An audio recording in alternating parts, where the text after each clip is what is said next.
I'm Johnny Massacre and welcome to my channel.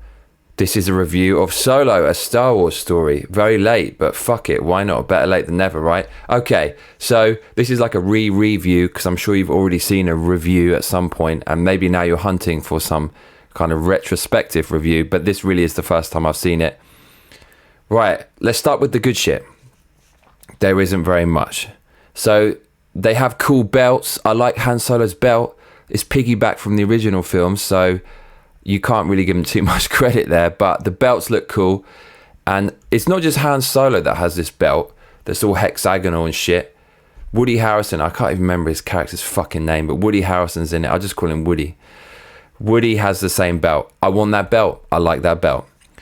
Other good stuff, just mentioned Woody. Woody Harrelson, he's probably the only reason to see this film.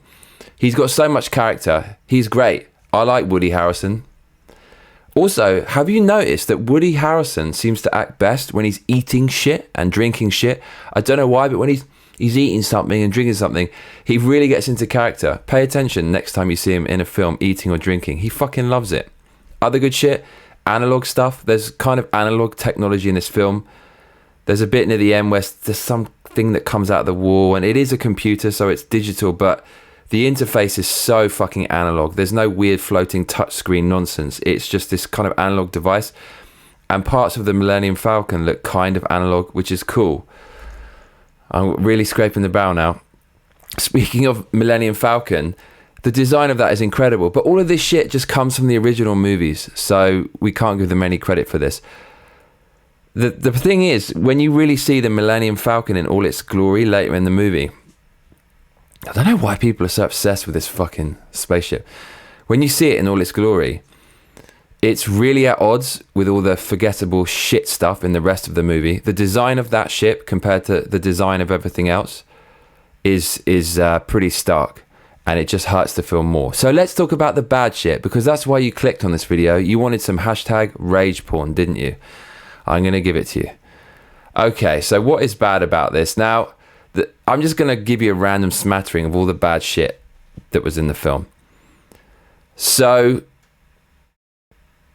Chewie's origin is in this film, and at first I thought it could be alright, but then when you realise this film is a clusterfuck of shit, it makes you really pissed off that this movie is canon. Such a worthless movie. This movie does not deserve to give you the origin of Chewbacca. So it's fucked up that they did that. It's a massive disservice to that cool character. Before that, let's start from the beginning, right?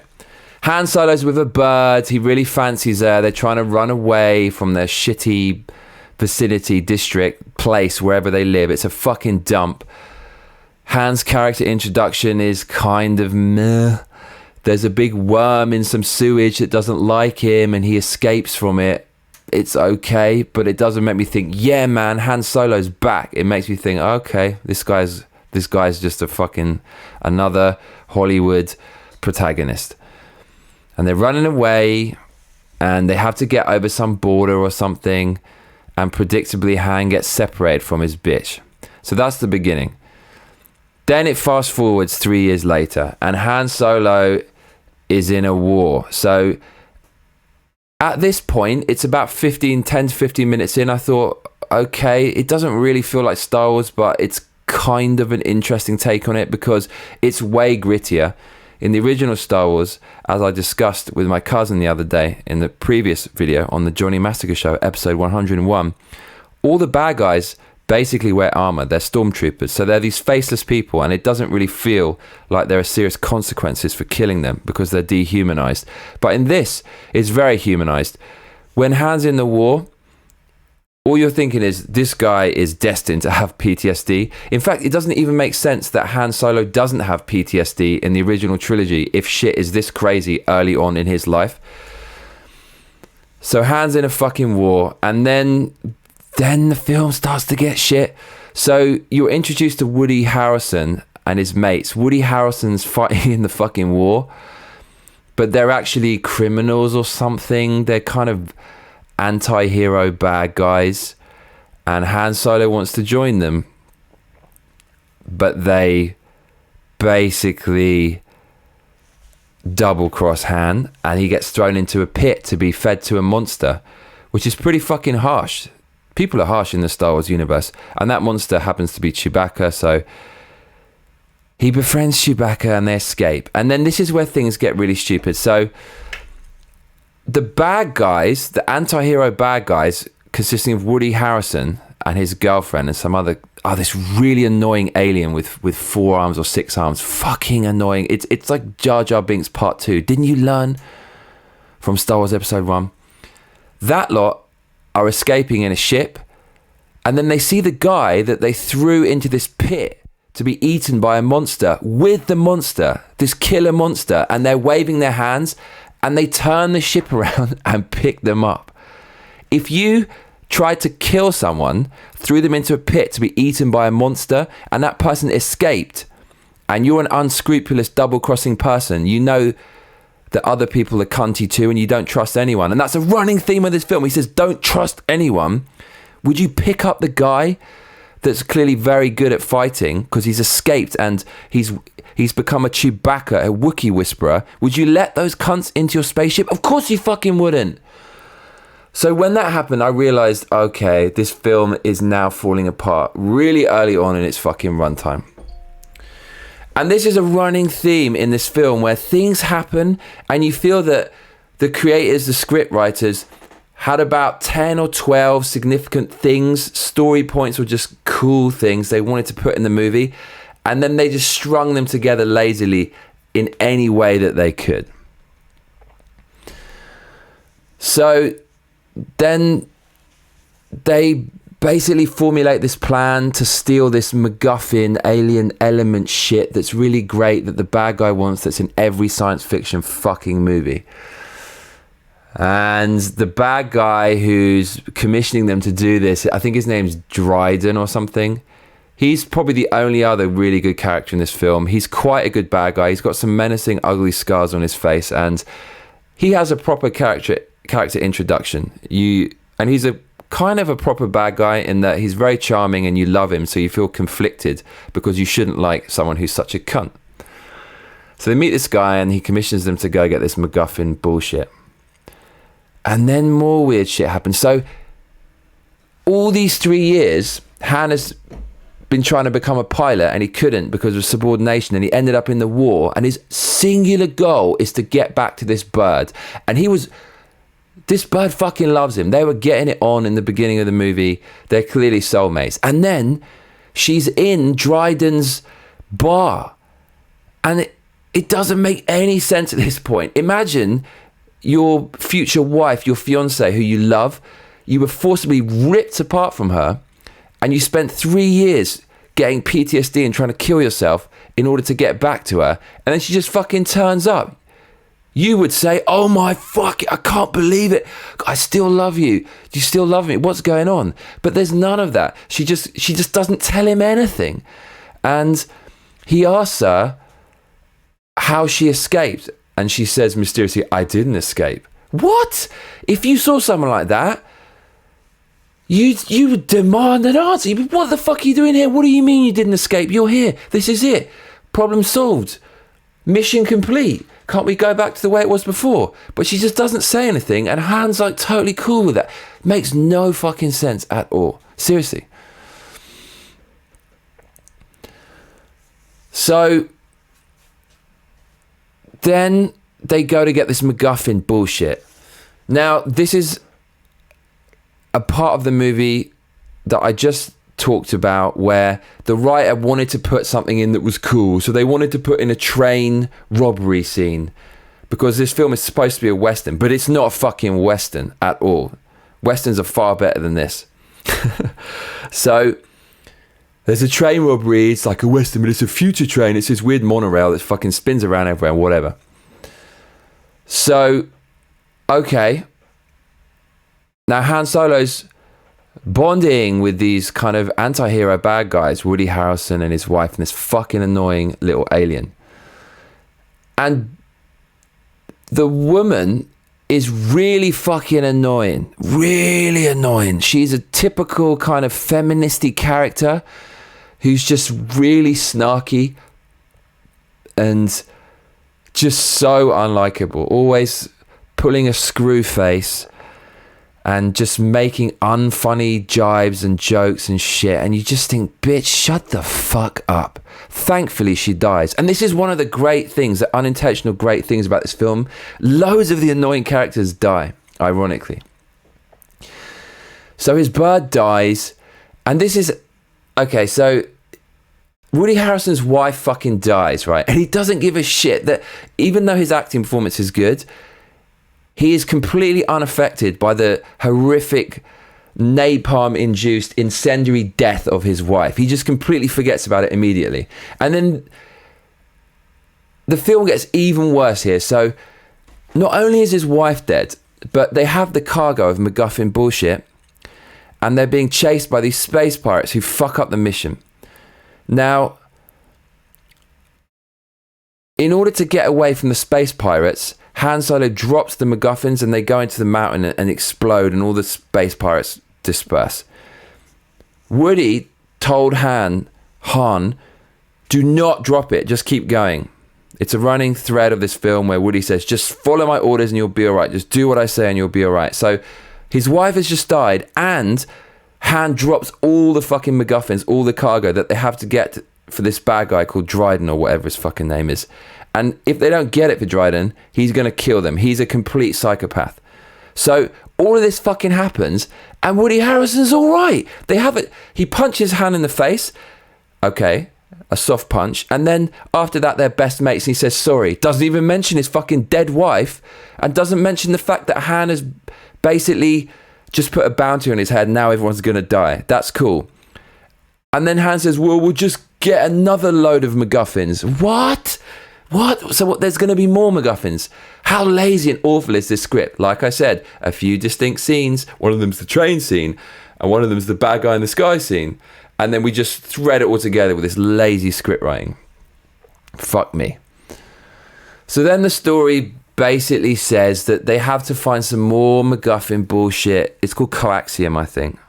Sounds like a fucking coaxial cable, which is an audio cable. Anyways, so they have to get more of this shit. And there's more of it somewhere. Who fucking cares where it is? It's out there somewhere. And when they get it, it's really hot, so they have to go to a planet and stop it from melting or some shit like that. So that's what's going on. And Dryden barely keeps them alive. And he agrees to let them go get these MacGuffins because the people they're going to steal them from don't know there's a connection between Dryden and Han Solo, which means Dryden won't get in trouble if they fuck it up.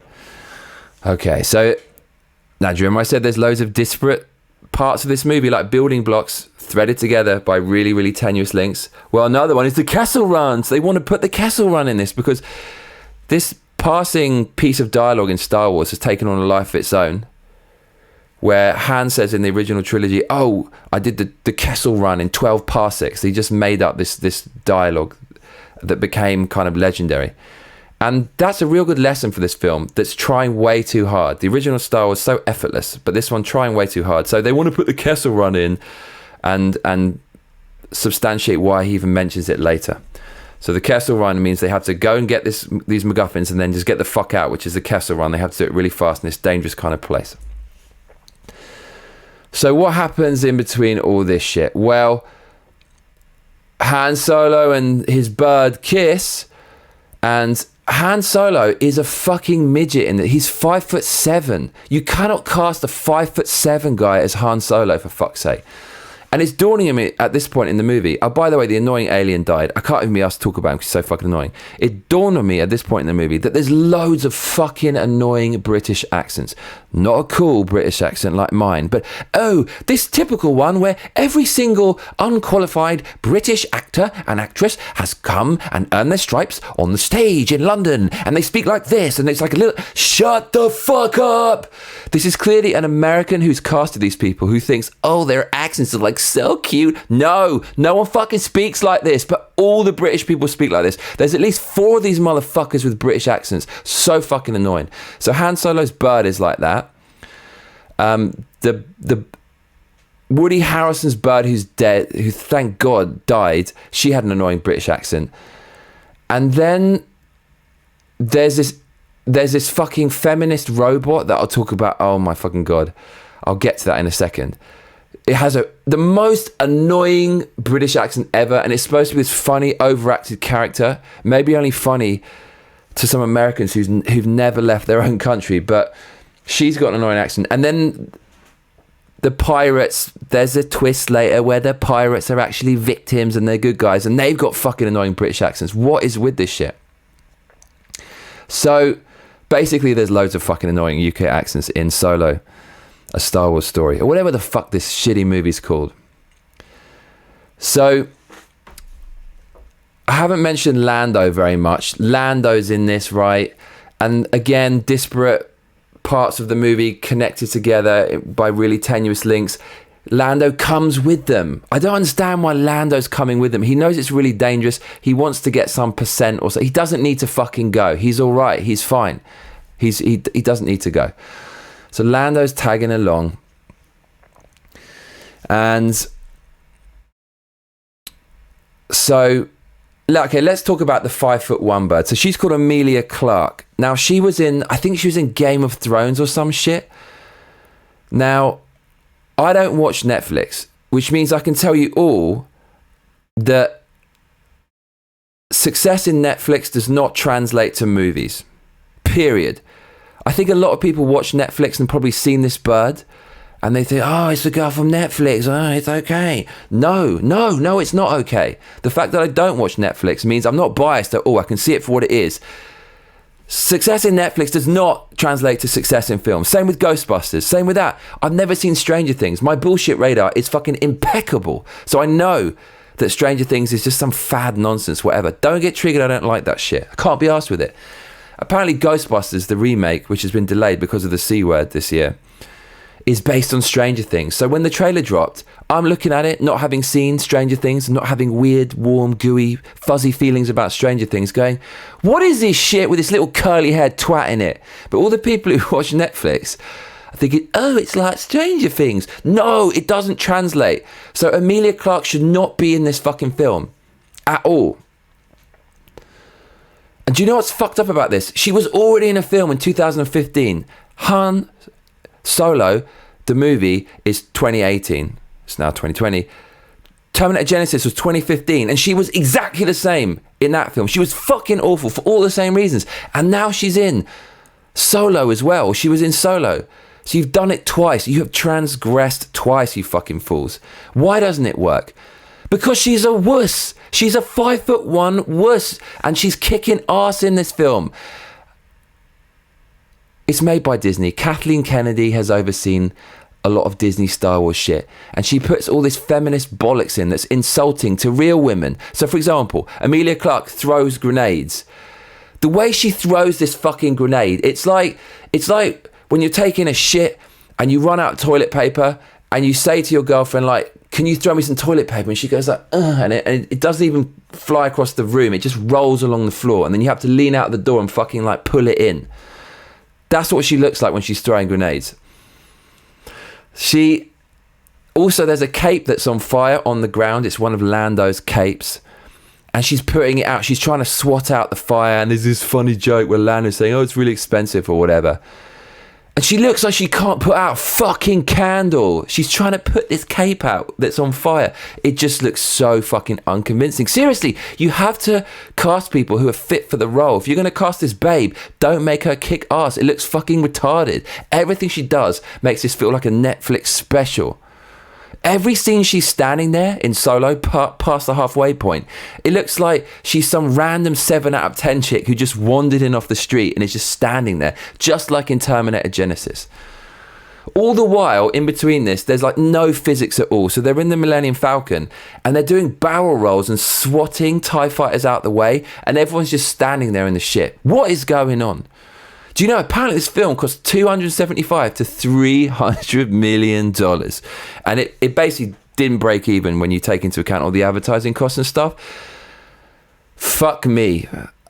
I don't know how they made it look this average, though. It does not look like a $300 million film.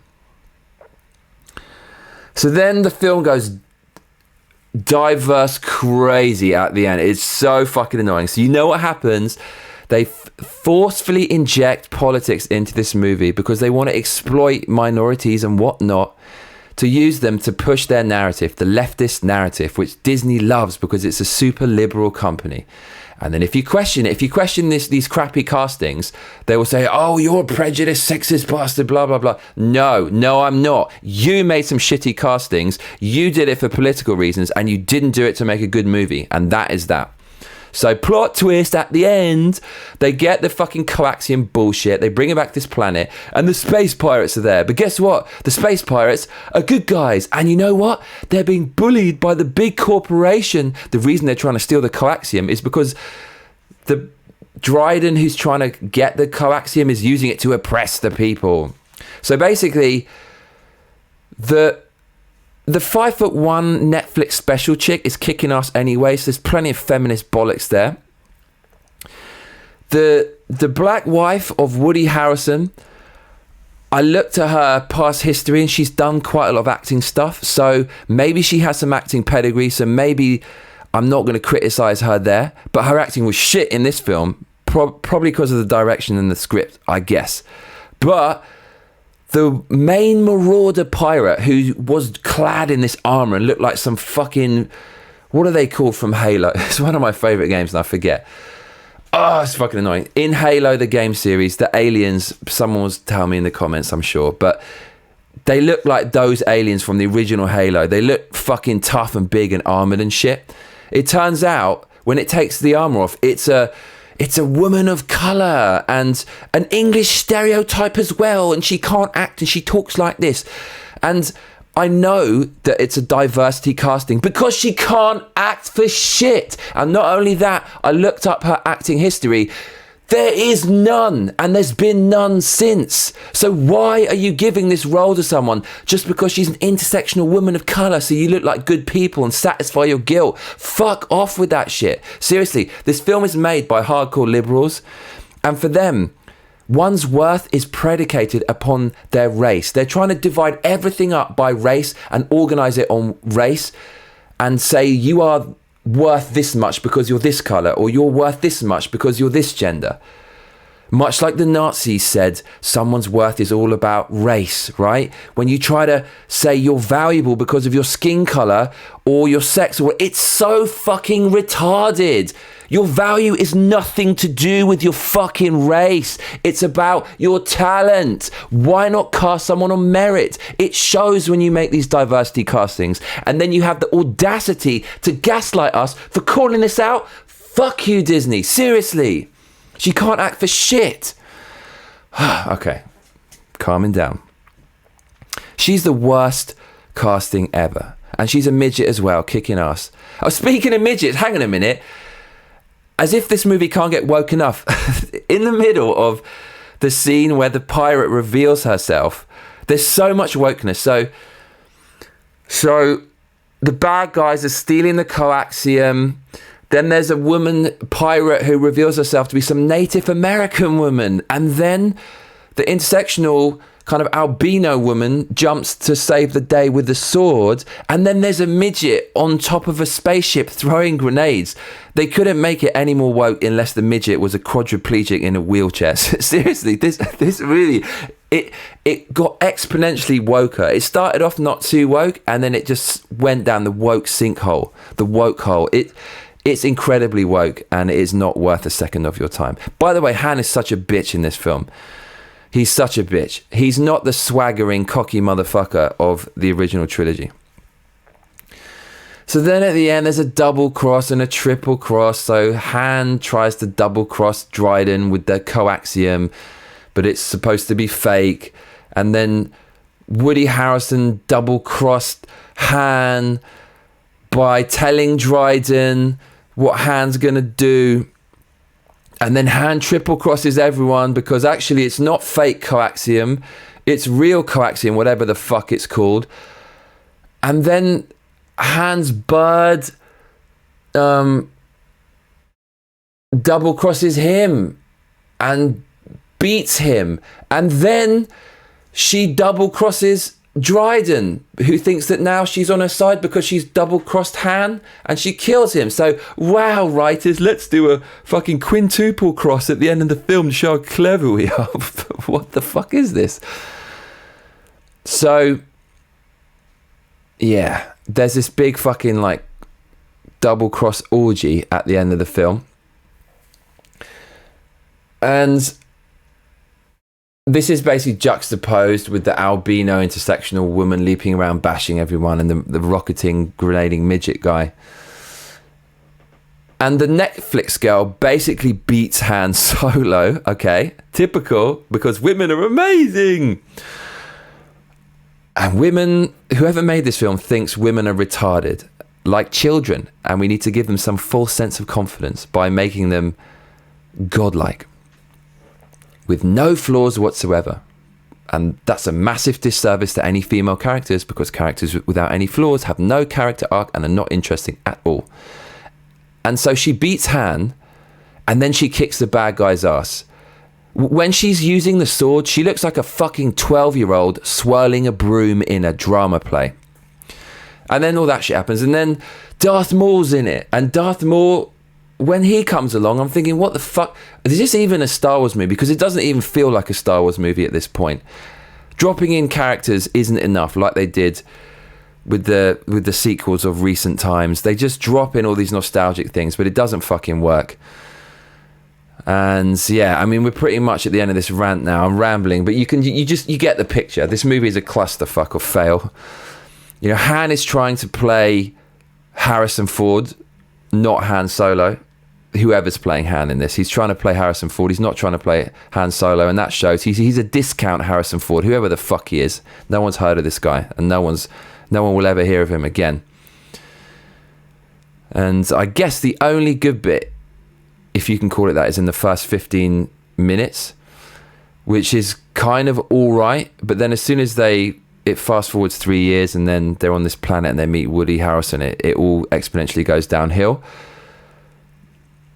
And then all the girls come into it, and women can be heroes too. And look, Han Solo is not about diversity. It's not about Marxist politics, about all the kind of poor people who are pirates being victimized and rising up and all this shit. It's about a pirate playboy who kills people for talking shit to him and gets his dick sucked by Leia. That's what Han Solo's all about, especially since this movie is before Han Solo's redemption and even before his resolution in his character arc of the original trilogy. So he should be a total cunt in this, because he was a massive cunt at the beginning of Star Wars, the original trilogy, and that's why people liked him, because he's a rogue, but he does have the resolution, and he does change. So he should be an asshole in this movie, and he's not at all. So Disney, fuck you. Is this even Star Wars? That is my question. It could be any other franchise by the end of the film. Some people dubbed it as a Western. Please don't insult that genre. How dare you? Another thing is there's just too much play on nostalgia. When the Millennium Falcon finally shows up, it's drawn out like it's such a big deal, when really, who gives a fuck? It's just lined up for you to think, whoa, without actually earning the moment. So, what more can I say? I just cannot believe how much of a nothing movie this is, considering how much money they spent on it. For 300 mil, it should have been the most epic thing of all time. So, yeah. That is my review of Han Solo, a Star Wars movie. Make sure to like and subscribe if you enjoyed this, because that's what all those other cunts tell you to do. And I shall see you on the next one. Laters.